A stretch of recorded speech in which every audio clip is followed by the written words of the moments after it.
Kita lanjut bahas spoiler The Great Ruler episode 198. Oke lah, nggak usah banyak mang-ming-mang, kita langsung masuk aja ke pembahasan.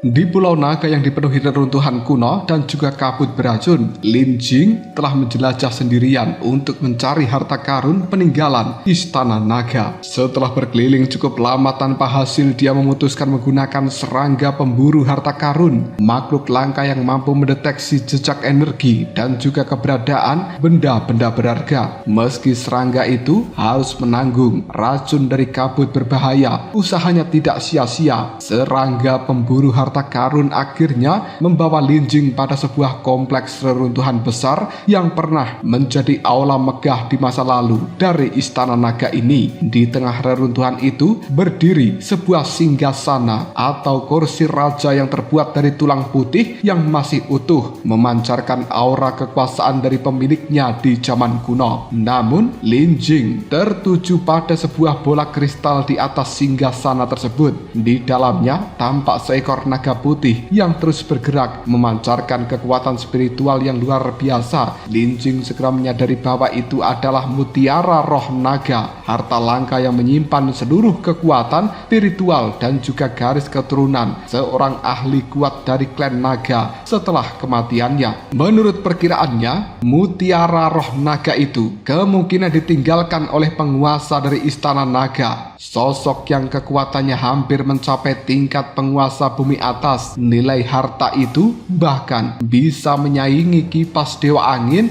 yang sebelumnya telah didapatkan oleh Mu Chen. Merasa akhirnya dia telah menemukan harta yang sangat berharga, Lin Jing mencoba mengambil mutiara roh naga tersebut. Namun tepat saat ia bergerak, sebuah pita energi berwarna-warni tiba-tiba saja muncul dan menghancurkan serangannya. Lin Jing langsung waspada. Dia menggunakan sebuah teknik khusus untuk mengusir kabut dan juga mengungkap penyusup yang telah bersembunyi. Di balik ruang yang beriak, muncullah seorang wanita misterius menggunakan pakaian warna-warni dengan aura yang sangat memikat. Keduanya segera menyadari bahwa mereka mengincar harta yang sama. Lin Jing bersikeras bahwa dialah yang telah menemukan mutiara ini terlebih dahulu, tapi wanita misterius berpakaian warna-warni tersebut hanya tertawa dan mengatakan bahwa dunia kultivasi tidak mengenal aturan siapa cepat dia dapat. Karena tidak ada jalan damai, pertempuran pun meletus. Lin Jing langsung memanggil boneka roh es miliknya untuk melakukan penyerangan. Namun hasilnya mengejutkan. Wanita misterius berpakaian warna-warni itu hanya menggunakan seekor ular kecil berwarna putih yang berada di bahunya untuk menghancurkan serangan dari seorang Lin Jing. Kekuatan dari ular putih kecil itu begitu mengerikan hingga bahkan boneka roh es bisa dipukul mundur. Melihat hal ini, Lin Jing akhirnya menyadari bahwa lawannya bukanlah orang biasa. Bahkan ular putih kecil itu tampaknya jauh lebih kuat jika dibandingkan dengan boneka roh es milik seorang Lin Jing. Meskipun terkejut, Lin Jing tidak berniat mundur. Sebagai seorang putri dari penguasa alam bela diri yaitu Lin Dong, dia tidak mungkin menyerahkan harta yang sudah berada di depan matanya. Dia pun melepas gelang giok yang selama ini menekan kekuatan di dalam dirinya. Dalam sekejap saja kekuatan spiritual Lin Jing meledak seperti badai. Tekanan dahsyat menyapu seluruh area dan mengusir kabut beracun yang ada di tempat sekitar. Ternyata kekuatan Lin Jing telah mencapai penyelesaian tingkat ke-9. Namun wanita misterius itu yang menggunakan pakaian warna-warni juga tidak kalah mengejutkannya. Dia juga melepaskan seluruh kekuatannya yang ternyata memiliki tingkat kultivasi yang sama persis dengan Lin Jing. Dua ahli yang berada di tingkat penyelesaian ke-9 yang bahkan tidak tercatat di 4 besar peringkat ahli terkuat dari benua Tianluo kini saling berhadapan demi memperebutkan mutiara roh naga. Menyadari bahwa lawannya sangat kuat, Lin Jing diam-diam menghancurkan sebuah slip giok untuk meminta bantuan. Setelah itu, dia pun langsung menyerbu wanita misterius ini dan pertempuran besar pun dimulai. Di tempat lain, Mu Chen yang sedang menyempurnakan kipas Dewa Angin tiba-tiba menerima sebuah pesan darurat dari seorang Lin Jing. Di dalam pesan itu, Lin Jing meminta Mu Chen segera datang karena dia bertemu dengan lawan yang cukup merepotkan. Mendengarkan hal ini, ekspresi wajah Mu Chen langsung berubah serius. Jika bahkan Lin Jing merasa sangat kesulitan, maka musuhnya kali ini jelas bukan orang biasa. Dan kipas Dewa Angin akhirnya berhasil dimurnikan dan juga dikuasai oleh seorang Mu Chen. Dia pun bersiap untuk bergegas menuju lokasi dari Lin Jing berada. Sementara pertarungan sengit antara dua wanita misterius itu mulai mengguncang Pulau Naga. Setelah berhasil menyempurnakan kipas Dewa Angin, Mu Chen pun mendapatkan kendali penuh atas artefak suci tersebut. Ini bahkan jika seorang mencoba merebutnya, maka kipas Dewa Angin akan secara otomatis melakukan perlawanan dan kemudian kembali ke tangan dari Mu Chen. Dengan kata lain, kipas Dewa Angin benar-benar telah mengakui Mu Chen sebagai tuannya. Saat menggenggam kipas Dewa Angin, Mu Chen merasakan energi luar biasa yang tersembunyi di dalamnya. Walaupun kekuatannya saat ini belum cukup untuk membangkitkan seluruh potensi dari artefak tingkat sains tersebut, hanya dengan sebagian kekuatannya saja kemampuan tempurnya sudah meningkat drastis. Bahkan jika dia kembali menghadapi Su Yan tanpa bantuan formasi apapun, Mu Chen sangat yakin bisa melawannya secara langsung.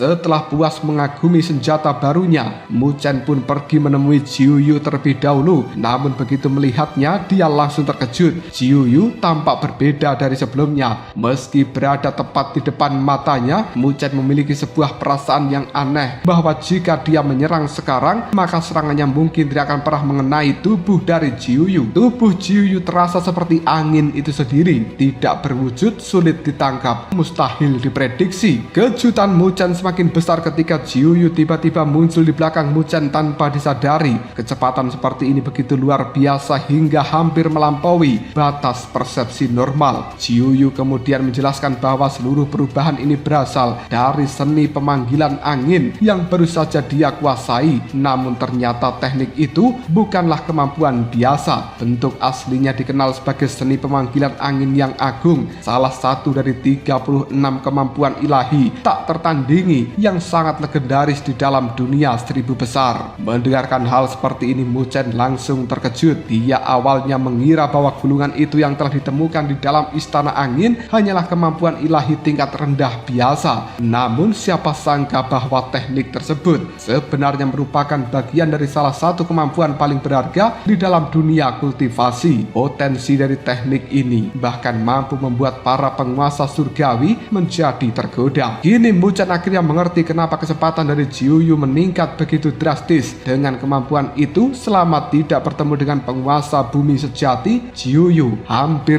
bisa bergerak sesuka hati tanpa mampu dihentikan oleh siapapun. Namun mereka tidak sempat terlalu lama membahas tentang keberuntungan besar yang telah didapatkan. Mu Chen segera mengingat pesan darurat yang dikirimkan oleh Lin Jing. Bahkan gadis yang penuh dengan kartu trap seperti Lin Jing mengaku sedang menghadapi lawan yang cukup merepotkan. Menyadari situasinya sangat serius, Mu Chen dan juga Jiu Yu segera berangkat menuju Pulau Naga. Perjalanan mereka berlangsung sangat cepat. Mu Chen berubah menjadi seberkas cahaya melesat menembus langit. Tapi yang mengejutkan, Jiu Yu dengan santai berjalan di atas aliran angin yang mampu mengikuti tanpa tertinggal sedikit pun dari seorang Mu Chen. Tak lama kemudian mereka telah tiba di sekitar Pulau Naga. Di sana banyak ahli yang sudah berkumpul di luar pulau, tapi tak ada yang berani masuk karena seluruh wilayah dari Pulau Naga ini telah dipenuhi racun nafas naga yang sangat mematikan. Berbeda dengan mereka, Mu Chen dan juga Jiu Yu langsung menerobos masuk dengan perlindungan api abadi yang telah menyelimuti tubuh mereka. Kabut beracun tak mampu mendekat. Saat memasuki bagian terdalam dari Pulau Naga, mereka segera merasakan gelombang energi spiritual yang sangat dahsyat. Jelas bahwa pertempuran besar sedang sedang berlangsung. Keduanya mempercepat langkah menuju sumber ledakan energi. Begitu tiba, mereka melihat dua sosok wanita sedang bertarung sengit di tengah reruntuhan kuno dari Pulau Naga ini. Pilar energi spiritual raksasa menjulang ke atas langit menunjukkan bahwa kedua petarung itu memiliki kekuatan yang sangat besar. Mereka adalah gadis misterius berpakaian warna-warni dan juga Lin Jing. Tanpa ragu lagi Mu Chen langsung turun tangan. Dia telah memanggil tombak perang naga merah dan juga melemparkannya dengan kekuatan penuh. Tombak merah itu pun melesat seperti naga yang mengamuk, menerobos medan pertempuran dan memaksa Lin Jing bersama dengan gadis misterius untuk langsung berpisah. Melihat tombak tersebut, wajah dari Lin Jing langsung dipenuhi kegembiraan. Dia tahu Mu Chen akhirnya telah datang. Tanpa membuang banyak waktu, Lin Jing segera berteriak meminta bantuan dan juga memerintahkan Mu Chen untuk menangkap lawannya supaya tidak melarikan diri. Mu Chen pun mendarat di samping Lin Jing dan memastikan bahwa gadis ini tidak terluka. Setelah itu dia mengalihkan pandangannya pada sang lawan yang mampu membuat Lin Jing kesulitan hingga meminta bantuannya. Di atas tumpukan batu reruntuhan berdiri seorang wanita cantik bergaun warna-warni dengan aura yang sangat misterius. Saat kerudungnya yang robek tersingkap akibat pertarungan sebelumnya, wajah asli dari gadis misterius ini langsung membuat Mu Chen terpana. Wanita itu memiliki kecantikan yang luar biasa, bahkan membuatnya terkejut untuk sesaat. Namun yang lebih aneh lagi, setelah memperhatikan wajah dari gadis misterius itu dengan seksama, muncul sebuah perasaan yang cukup familiar di dalam hati dari Mu Chen, seolah dia pernah melihat gadis ini atau bahkan mengenal gadis itu sebelumnya. Dengan rasa penasaran yang semakin besar, Mu Chen mulai menyadari bahwa identitas dari gadis tersebut mungkin jauh lebih mengejutkan daripada yang dia bayangkan. Pada akhirnya Mu Chen teringat bahwa gadis cantik bergaun warna-warni yang berdiri itu adalah Xiao Xiao atau Cai Xiao, teman lamanya dari petualangan surga naga dan Phoenix. Sosok yang dulu dikenal dengan nama Cai Xiao ternyata bukan orang biasa, melainkan putri dari kaisar api legendaris Xiao Yan. Mu Chen sama sekali tak menyangka bahwa lawan yang hampir bertarung habis-habisan dengan Lin Jing ternyata adalah temannya sendiri. Situasi ini benar-benar seperti keluarga sendiri bertengkar tanpa saling mengenal. Xiao Xiao kemudian juga mengenali Mu Chen dan langsung menggodanya sambil bertanya sejak kapan dirinya menjadi preman bayaran yang datang untuk membantu perkelahian orang lain. Lin Jing dan juga Jiu Yue mendengarkan percakapan itu pun langsung terkejut. Mereka baru sadar bahwa Mu Chen ternyata mengenal gadis misterius ini. Setelah Mu Chen menjelaskan hubungan mereka, suasana tegang yang sebelumnya dipenuhi niat menghancurkan satu sama lain perlahan menghilang. Lin Jing kembali menarik kekuatan spiritual ke dalam dirinya. Begitu pula dengan Xiao Xiao, putri dari Xiao Yan. Mu Chen akhirnya bisa bernapas lega. Jika kedua wanita luar biasa itu benar-benar bertarung sampai habis, dia akan berada di posisi yang paling sulit.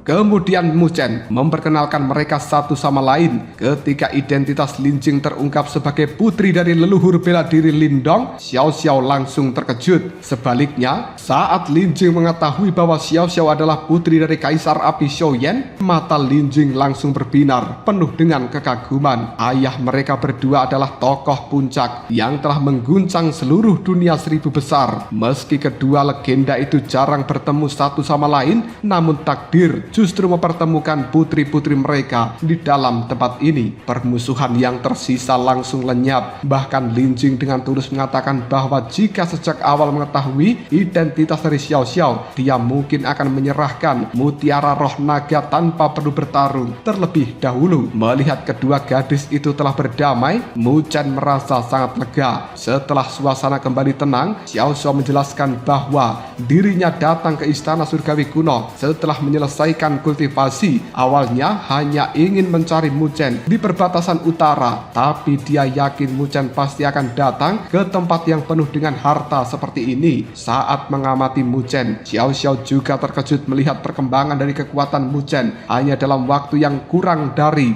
2 tahun saja, Muchen telah melonjak dari tingkat yang relatif rendah menjadi seorang yang berada di tingkat ke-9. Namun Muchen justru merasa kemajuan Xiao Xiao tidak kalah mengerikan. Pembicaraan mereka kemudian kembali pada mutiara roh naga, harta yang menjadi penyebab pertarungan tadi. Dikarenakan hanya ada satu mutiara roh naga, Muchen bertanya bagaimana mereka ingin membaginya. Di luar dugaan, Lin Jing langsung mengalah. Menurutnya, mutiara roh naga tidak terlalu penting jika dibandingkan menjalin persahabatan dengan putri Kaisar Api Shouyan yang bernama Xiao Xiao ini. Xiao Xiao sempat ragu, tapi pada akhirnya menerima kebaikan itu dan berjanji akan memberikan kompensasi jika menemukan harta lain yang berharga. Saat semuanya tampak selesai, Xiao Xiao berjalan menuju singgasana untuk mengambil mutiara roh naga. Tiba-tiba Muchen menghentikan langkahnya. Tindakan itu membuat mereka semuanya kebingungan. Namun Jiu Yu langsung menyadari bahwa Muchen pasti telah menemukan sesuatu. Dengan ekspresi wajah serius, Muchen mengatakan bahwa reruntuhan tersebut terasa aneh. Dia kemudian berjongkok dan menempelkan telapak tangannya ke arah tanah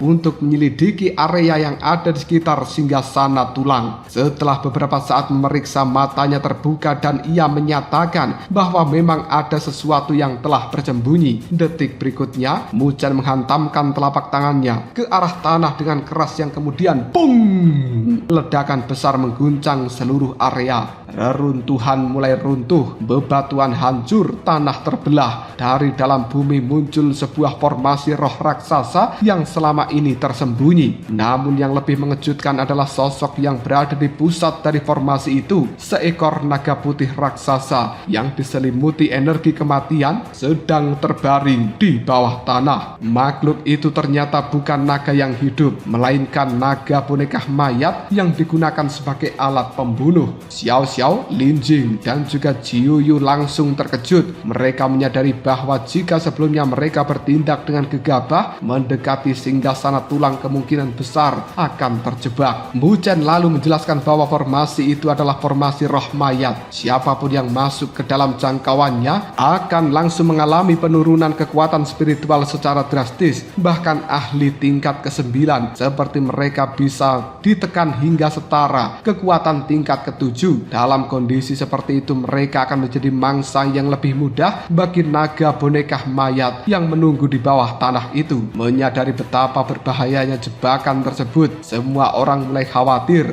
Menghancurkan formasi secara paksa juga memiliki resiko yang akan merusak mutiara roh naga yang sedang mereka incar. Namun Muchen hanya tersenyum tenang. Sebagai seorang master formasi roh yang luar biasa, dia memandang jebakan itu dengan penuh percaya diri. Lalu dengan senyuman yang tipis, Muchen berkata, "Kalau urusan formasi roh, serahkan saja padaku." Dan dengan itu Muchen bersiap membongkar jebakan kuno yang hampir menjebak ketiga jenius terkuat generasi muda ini. Setelah menemukan jebakan mematikan yang tersembunyi di bawah singgasana mutiara roh naga, Muchen pun mengambil alih situasi. Dengan penuh percaya diri, dia mengatakan bahwa urusan formasi roh naga sebaiknya diserahkan pada dirinya saja. Tanpa membuang banyak waktu, Muchen segera membentuk sebuah segel-segel tangan yang cukup rumit. Segel roh yang tak terhitung jumlahnya melesat ke udara yang kemudian menyatu dengan formasi roh mayat yang telah tersembunyi di bawah tanah ini. Meskipun formasi itu dulunya merupakan formasi roh tingkat Grandmaster yang sangat kuat, puluhan ribu tahun telah berlalu semenjak pembuatnya meninggal. Waktu telah merusak banyak bagian penting dari formasi tersebut, menciptakan berbagai celah yang bisa dimanfaatkan. Muchen tidak memilih cara kasar untuk menghancurkan formasi secara langsung. Sebaliknya, dia menggunakan metode yang jauh lebih cerdas. Dia menyerang titik-titik pusat formasi, membuat keseimbangan energi di dalamnya menjadi kacau. Perlahan-lahan cahaya formasi mulai berkedip tak stabil. Getaran demi getaran muncul hingga akhirnya seluruh susunan dari formasi ini kehilangan kendalinya. Dengan sebuah ledakan besar, formasi roh mayat itu hancur total. Energi spiritual dan juga energi kematian yang tersimpan selama ribuan tahun langsung meledak keluar seperti badai. Udara menjadi dingin dan juga mencekam, seolah dunia dunia berubah menjadi negeri kematian.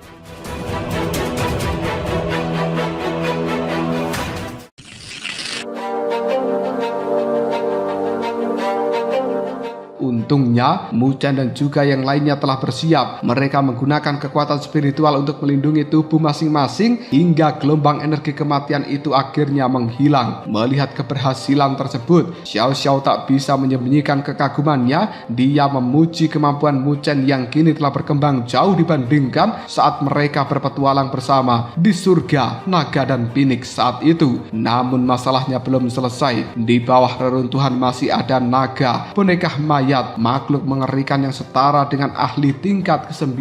Semua memikirkan cara untuk menghadapinya. Xiao Xiao tersenyum santai dan mengatakan bahwa urusan itu biar dia yang menanganinya. Xiao Xiao kemudian mengangkat ular putih berwarna-warni yang selalu berada di bahunya. Awalnya makhluk ini tampak tidak berbahaya, tapi sesaat kemudian ular putih kecil itu berubah menjadi cahaya warna-warni yang melesat ke arah langit. Naga boneka mayat segera menyerang dengan menyemburkan energi kematian yang mampu merusak ruang di sekitarnya. Namun ular putih kecil itu sama sekali tidak gentar. Dia membuka mulutnya lebar-lebar dan sesuatu yang luar biasa terjadi. Mulut kecil dari ular ini berubah menjadi sebuah lubang hitam raksasa yang menghasilkan daya hisap mengerikan. Hanya dalam waktu yang singkat, seluruh energi kematian yang telah menyerang langsung ditelan habis. Muchen, Lin Jing dan juga Jiu Yu pun tercengang. Mereka belum pernah melihat makhluk yang mampu melahap energi kematian sekuat itu tanpa mengalami kerusakan sedikit pun. Yang lebih mengejutkan, ular itu kemudian menggunakan kekuatan hisapnya untuk menarik seluruh tubuh naga boneka mayat ke dalam lubang hitam yang dia bentuk. Naga raksasa berjuang mati-matian tapi tanpa kecerdasan, dia tak mampu melakukan perlawanan. Beberapa saat kemudian makhluk yang setara dengan tingkat ke-9 itu benar-benar ditelan hidup-hidup oleh lubang hitam. Pertarungan hanya berakhir dalam hitungan menit saja. Muchen pun bertanya-tanya tentang identitas ular putih misterius milik Xiao Xiao, yang kemudian Xiao Xiao menjelaskan bahwa ular ini adalah piton penelan langit 7 warna, spesies luar biasa yang ketika dewasa mampu menyaingi binatang suci tingkat super. Lin Jing bahkan teringat cerita dari ayahnya tentang seekor ular legendaris yang pernah menelan seorang ahli tingkat tinggi secara langsung. Xiao Xiao kemudian tersenyum dan mengungkapkan bahwa pemilik ular legendaris itu adalah ibunya yang tidak lain adalah Cailin. Mendengarkan hal ini, Muchen semakin kagum pada kekuatan dari keluarga Kaisar Api Shoyen. Setelah ancaman benar-benar disingkirkan, Xiao Xiao akhirnya mengambil mutiara roh naga. Namun yang mengejutkan, mutiara itu tidak disimpan olehnya. Ular piton penelan langit justru menelan mutiara tersebut. Sesaat kemudian cahaya warna-warni pada tubuh ular kecil ini berubah menjadi lebih terang. Bahkan Muchen bisa merasakan bahwa kekuatan spiritual dari Xiao Xiao juga ikut meningkat. Dia pun menyadari bahwa terdapat hubungan khusus antara Xiao Xiao dan juga ular putih kecil tersebut, memungkinkan kekuatan mereka saling terhubung satu sama lain. Dengan diperolehnya mutiara roh naga, Xiao Xiao akhirnya mendapatkan lambang penguasa istana naga dan juga mendapatkan hak untuk mengikuti pembaptisan di dalam kolam surgawi yang sangat didambakan. Karena tujuan mereka semuanya telah tercapai, Muchen pun memutuskan untuk tidak mencari istana yang lain. Dia tahu bahwa keserakahan hanya akan menarik permusuhan dari banyak kekuatan besar. Maka Muchen, Xiao Xiao, Lin Jing, Jiu Yu segera meninggalkan Pulau Naga. Namun saat mereka keluar dari kabut beracun, sebuah kejutan telah menunggu mereka berempat. Di luar dari Pulau Naga telah berkumpul banyak pasukan elit dari berbagai kekuatan. Di antara mereka sendiri seorang pria berjubah emas dengan aura kerajaan yang sangat kuat. Yang tak lain dia adalah Xia Yu, putra mahkota dari dinasti Xia Agung. Ternyata Xia Yu tidak berniat menjelajahi pulau sama sekali. Dia memilih menunggu di luar dan kemudian merampas hasil kerja siapapun yang berhasil keluar membawa harta karun. Saat melihat Muchen muncul dari kabut, senyuman mengejek langsung muncul di wajah Xia Yu. Sebaliknya Muchen juga menatapnya dengan tajam. Kedua mata mereka saling bertemu, dan saat itulah semua orang menyadari bahwa setelah pertarungan di Pulau Naga berakhir, konflik yang jauh lebih besar baru saja akan dimulai. Xiaoyu yang telah melihat Mu Chen keluar dari dalam Pulau Naga tentu saja tidak berniat untuk melepaskan Mu Chen. Dengan senyum palsu yang ramah, dia mengundang Mu Chen untuk mengobrol. Namun semua orang tahu bahwa yang dimaksud sebenarnya adalah merampas harta yang mungkin diperoleh Mu Chen di dalam Pulau Naga ini.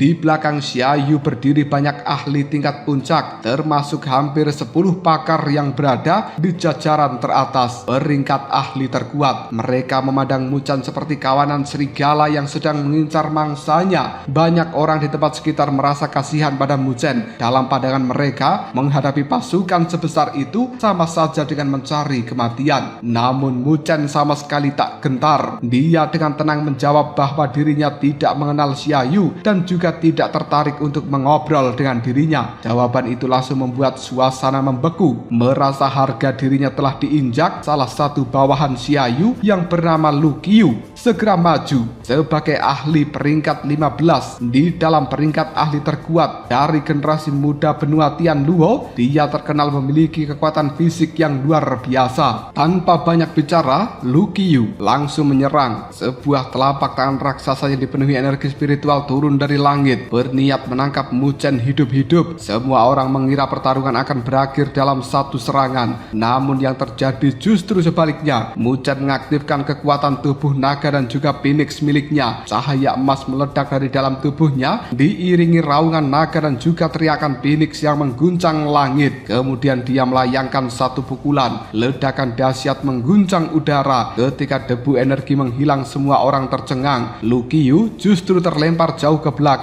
seperti layang-layang putus. Semua ahli puncak tingkat ke-9 yang terkenal sangat kuat ternyata kalah dalam benturan langsung melawan seorang Mu Chen. Pemandangan itu membuat banyak orang tidak percaya pada mata mereka sendiri. Meski demikian, Xiaoyu tetap tenang. Menurutnya kemenangan atas Lu Qiu tidak mengubah apapun. Dia masih memiliki puluhan ahli di belakangnya dan Mu Chen tetap berada dalam posisi yang tidak menguntungkan. Dengan nada suara yang dingin, Xiaoyu memberikan sebuah ultimatum. Serahkan seluruh harta yang kau dapatkan di dalam Pulau Naga dan potong satu lenganmu sebagai hukuman karena telah melukai Xia Hong. Setelah itu, kau baru boleh pergi dari dalam tempat ini. Mu Chen tidak menjawab, namun senyuman tipis di wajahnya sudah menjadi jawaban yang jelas. Penolakan itu membuat niat amarah di mata Xiaoyu semakin kuat. Tepat ketika konflik besar akan meledak, 3 cahaya tiba-tiba keluar dari dalam kabut Pulau Naga. Itu adalah Lin Jing, Xiao Xiao, dan juga Jiu Yu yang akhirnya muncul. Kehadiran mereka membuat kelompok dari dinasti Xia Agung sedikit terkejut. Namun setelah melihat bahwa yang datang hanyalah 3 wanita muda, sebagian besar dari mereka kembali santai. Salah seorang bahkan mulai melontarkan sebuah ejekan. Tepat sebelum dia sempat menyelesaikan kalimatnya, Xiao Xiao mengangkat tangannya dan kemudian dar memberikan tamparan. Sebuah tamparan yang tak terlihat menghantam wajah dari pria itu dari kejauhan, membuatnya berputar di udara. Semua orang langsung terdiam, bahkan Xiaoyu mulai menyadari bahwa wanita cantik berpakaian warna-warni yang tak lain adalah Xiao Xiao ini bukanlah orang biasa. Kemudian Xia Hong, adik dari Xiaoyu yang pernah dipatahkan tangannya oleh Mu Chen, mencoba mengintimidasi mereka. Dengan bangga dia mengumumkan bahwa kakaknya adalah murid naga emas dari istana surgawi kuno, sebuah identitas yang sangat langka dan juga terhormat. Begitu kata-kata ini diucapkan, banyak ahli di sekitar langsung menunjukkan rasa hormat. Status sebagai murid naga emas memang sangat tinggi. Namun yang tidak diketahui Xia Hong adalah bahwa ia baru saja membuka jalan bagi penghinaan terbesar hari itu. Lin Jing tersenyum manis. Dia kemudian mengeluarkan token emas bersimbol naga emas. Seketika pilar pilar cahaya naga emas menjulang ke arah langit. Semua orang terkejut. Itu adalah token naga emas. Belum sempat mereka pulih dari keterkejutan, Xiao Xiao juga mengeluarkan token yang sama. Pilar cahaya naga emas kembali muncul. Ekspresi Xiaoyu mulai berubah. Lalu Mu Chen juga tersenyum santai, yang kemudian dia juga mengeluarkan token miliknya sendiri yang merupakan token naga emas juga. Pilar cahaya naga emas yang ketiga meledak ke langit. Sekarang seluruh dunia seakan membeku. Semua orang dari dinasti Xia Agung tercengang. Mereka awalnya ingin menggunakan status murid naga emas untuk menekan kelompok dari Mu Chen, tapi ternyata yang ada di hadapan mereka adalah 3 orang pemilik token naga emas sekaligus. Wajah Xia Hong pucat, sementara Xiaoyu yang sebelumnya begitu percaya diri kali ini memiliki ekspresi wajah yang sangat buruk. Melihat reaksi mereka, Mu Chen tersenyum tenang lalu berkata, "Murid naga emas ya, kebetulan kita juga punya." Dalam sekejap saja seluruh kesombongan dari orang-orang dinasti Xia Agung mulai berubah menjadi bahan tertawaan dan juga candaan di hadapan semua orang.